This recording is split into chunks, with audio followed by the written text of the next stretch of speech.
This is a tough one. I mean, okay, and I'm hoping one of you guys can debunk what I'm about to say here. So, because if I'm wrong, stop me. Just because I don't know too much about how this is going to go. And this is more of a speculative line of thinking here.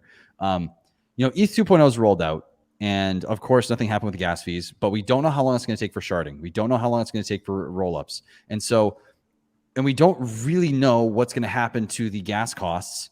Should all of these implementations happen within the time that your stakes end. Maybe that's in the next 2 to 3 years, So if we have all those implementations on ETH 2.0, maybe these gas costs we're worried about aren't as prominent. Maybe they're still there, but maybe they come down 10, 20, 30, 40, 50%.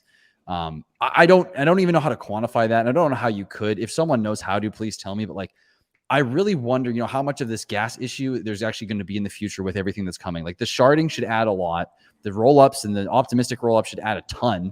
I mean, I just don't know how long it's going to take is my biggest thing. So the answer that I have is if all these things that are happening with ETH 2.0 come sooner, I think this is going to be a non-issue or close to a non-issue, maybe still a small issue, but a lot less. If it doesn't come out in the next number of years, I think we're going to be still in the same boat and it's going to be tough. For gas fees. Agreed. I think another game you have to play is you got to make sure that these stakes don't end before PulseChain comes out, because you want to lock in those T-shares in that stake and get it copied over onto PulseChain. Because, one of the things that a lot of people talk about with the gas fees and stuff down the road and how much of the Ethereum block it's going to fill up and etc. It's yeah, but you're going to have that duplicated for free on PulseChain.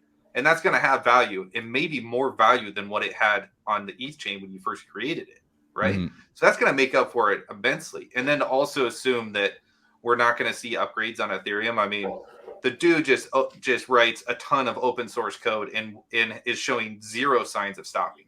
So, I mean, we should be a little bit more optimistic. And when you're talking about DCA of 5 to 10,000. The smaller the amount you stake, the further down the road it needs to go, with a minimum time frame of what I would deem as 3 to 5 years. Mm-hmm. Like a 3 to 5 year 5K stake, you're going to be fine. You're going to get the copy over on the other chain, and 3 to 5 years is right around that time frame that we could see some serious improvements in the gas on Ethereum. Maybe, right? Hopefully, right? Hopefully, exactly.